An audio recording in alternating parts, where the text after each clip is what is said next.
নমস্কার দর্শক, এসিরাই টিভি কুচবিহার এবং এসিরাই টিভি মাল্টিমিডিয়া ইউটিউব চ্যানেলের পক্ষ থেকে আপনাদের সকলকে জানাচ্ছি স্বাগত। আর যারা ফেসবুক থেকে দেখছেন তাদেরকেও জানাচ্ছি অভিনন্দন এবং স্বাগতম। দর্শক, আমি আজকে আমাদের কুচবিহার শহরের দু চারটা ভুল ত্রুটির কথাই বলবো। দু চারটা কি কুচবিহার শহরের একটা ত্রুটির কথা বলবো। সেটা হচ্ছে গাছ লাগানো। এলোপাথারিভাবে যেখানে সেখানে গাছ লাগানো। এটা হচ্ছে একটা এটা একটা বদ অভ্যাস ধরে নিব আমি।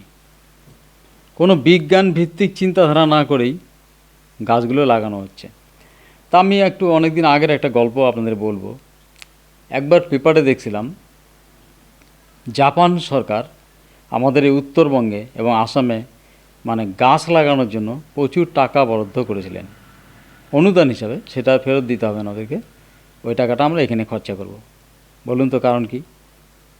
কারণটা কেউ বুঝতে পারে নাই, কিন্তু আমরা কেউ বোঝার চেষ্টা করেছিলাম। কীরকম?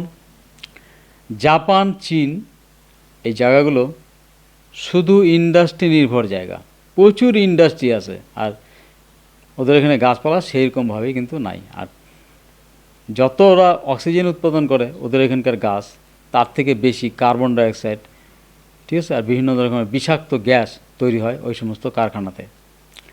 সেই জন্য পৃথিবীটাকে যেহেতু এখন ছোট একটা গোলার্ধ ধরা হয়, একটা গোলক ধরা হয়, সেই জন্য ওরা হিসাব করলো যে কোনো না কোনো জায়গার থেকে তো অক্সিজেনটা তৈরি করে নিতে হবে, যেটা দিয়ে আমরা নিঃশ্বাসটা নিব। সেই জন্য সবচেয়ে ভালো জায়গা সিলেক্ট করলো আসাম এরিয়া। আজকালকে কিন্তু স্যাটেলাইটের মাধ্যমে বোঝাই যায়, উপর দিয়ে দেখা যায় ছবি নিয়ে, যে কোথায় কোথায় বেশি বেশি করে গাছ হয়। তা সেইখানে প্রচুর পরিমাণ অক্সিজেনও হয়। গাছের সংখ্যা বৃদ্ধি করলে ওরা যেখানে অপকর্মগুলো করতেছে, শিল্প বিপ্লব ঘটায় দিয়া, বিভিন্ন রকম বিষাক্ত গ্যাস তৈরি করতেছে, সেইখান থেকে সেফটি পাওয়ার জন্য সেই ব্যবস্থা আর কি, যে অন্য দেশ হতে পারে সেখান থেকে অক্সিজেনটা তৈরি করে নিয়ে আসা যাক। কারণ অক্সিজেন তো আর কোনো দেশ দেখবে না, তৈরি হবে সারা পৃথিবীতে ছড়ায় পড়বে। এটাই তো। যাই হোক, আমাদের কুচবিহার শহরের রাস্তায় একটা জিনিস লক্ষ্য করুন তো, প্রচুর গাছ, বড় বড় বাড়িগুলোকে ঢাকা আছে গাছগুলো দিয়ে। একটা অদ্ভুত ব্যাপার না? আমি কিন্তু কোনো শহরে এরকম দেখি না। আপনি যান, এই আমাদের পাশের আলিপুরদুয়ার যান, মেইন রোডের সাইডে কোনো দোকান আর মেইন রোডের উপরে কোনো গাছ নেই। পিছনে থাকতে পারে, নাই। আবার দিনাটা যান, তাই দেখতে পাবেন মেইন রোডের উপরে গাছ নেই, রোড থেকে বাইরের দিকে আছে, বিল্ডিংয়ের পিছন দিকে আছে, একদম রোডের উপরে নেই। আবার অন্য যেরকম সাধারণ ফালাকাটা যান, ধূপগুড়ি যান, না, এগুলোর মধ্যে রাস্তার সাইডে কোনো গাছের কোনো চান্স নেই। কিন্তু কুচবিহার এবং জলপাইগুড়ি এই দুইটা জায়গায় আমি লক্ষ্য করছি রাস্তার উপরে গাছ, মেন রোডের উপরে গাছ। এটা কি বাহাদুরি?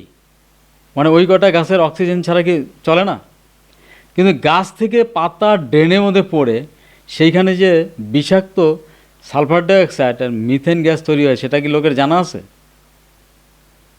জানা আছে? সেই ব্যাপারে সচেতন আছেন? আর এই মিথেন আর সালফার ডাইঅক্সাইড গ্যাস থেকে কী হয় জানেন? ক্যান্সার রোগ তৈরি হয়। হুট করে লোকের ক্যান্সার ধরা পড়ে। দোকানদারি করে সারাদিন, সামনে ড্রেনের মধ্যে একটা পচা ডিমের মতো গন্ধ। বলেন তো এটা কিসের গন্ধ? ওই ধরনের গ্যাসের গন্ধ, মিথেন অথবা সালফার ডাইঅক্সাইড। তাহলে সামনে বিষ নিয়ে বসে আছে, আর বলতেছে আমরা অক্সিজেন তৈরি করার জন্য গাছ আমাদের দরকার। এমন মূর্খ আমি কোথাও দেখিনি। আমাদের বাঙালির মধ্যে আমরা হুজুগে চলি না, এই মূর্খের জাত হলাম আমরা। বেশি চালাক, বেশি শিক্ষিত, আবার বেশি মূর্খ, এই হলো আমরা বাঙালি। তাহলে আমি বলবো যে অতিরিক্ত গাছ, যেটা আমরা পড়াশোনা করছি, রাত্রিবেলা সমানে কার্বন ডাইঅক্সাইড গ্যাস ছাড়তে থাকে। গাছের নিচে রাত্রিবেলা ঘুমানো দেহের পক্ষে ক্ষতিকর। তাহলে এটা আমরা কেন করব? জানি না আজকালকার দিনে সিলেবাসে সেগুলো আছে কি না আমি বলতে পারবো না, কিন্তু পড়ানোটা উচিত, মানুষকে সচেতন করা উচিত, স্টুডেন্টকে জানানো উচিত, কারণ স্টুডেন্টরাই তো দেশের ভবিষ্যৎ। নাহলে মূর্খের মতো বলে দিবে গাছ লাগান যেখানে খুশি সেখানে। না, গাছ লাগাইতে হবে বনে, গাছের জায়গা বনে বা গ্রামে, সেটা হতে পারে। গ্রামের কৃষিক্ষেতের উপরে যদি আপনি আইলের মধ্যে যদি গাছ লাগায় রাখেন না বড় বড়, আপনার দেখেন ফসলটা পর্যন্ত মারি খাবে। সেটা হালকা টাইপের সুপারি গাছ বা তাল গাছ বা খেজুর গাছ টাইপের গাছ, যে বা ছোট ছোট পাতার গাছ লাগানো সম্ভব, কিন্তু বড় বড় গাছ পাতার যদি গাছ আপনি লাগান ক্ষেতের উপরে, আপনার ফসলও মারি খেয়ে যাবে। সেই জন্য গাছের জায়গা হচ্ছে জঙ্গল। বাঘ ভাল্লুক হাতি ঘোড়া মানে হাতি ফাতি যা আছে বন্যজন্তু, তাদের জায়গা আছে বনে জঙ্গলে। বন তৈরি হয় গাছ দিয়া। সুতরাং বিজ্ঞান ভিত্তিক চিন্তাধারা নিয়ে কাজ করতে হবে। আমাদের কুচবিহার শহর থেকে এই গাছ হাঁটানো উচিত। শুনেছিলাম একবার যে পৌরসভাতেই সেই টাকা ঢুকছিল, মানে গাছ লাগানোর টাকা, সেইখান থেকে টাকা নিয়ে এই অপকর্মগুলো করা হয়েছে। এত গাছ রোডের উপরে এগুলো চলে না।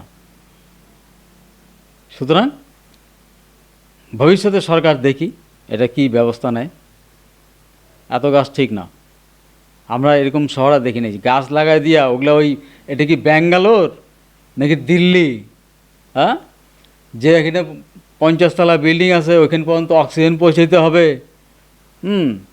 তাহলে ওইখানে আমি গাছ লাগিয়ে রাখাই। আমাদের কুচবিহারের জন্য ওই ছোটো ছোটো কিছু গাছ আছে শহরে লাগানোর যোগ্য, ছোট ছোট পাতা হবে, পাতা বাহারে গাছ সুন্দর সুন্দর, সেগুলো লাগালে ঠিক আছে।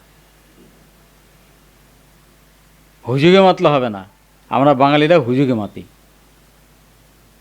তা হুজুগে মাথা বন্ধ করুন। ধন্যবাদ জানিয়ে এই ভিডিও আমি শেষ করছি। ভালো থাকবেন, সুখে থাকবেন।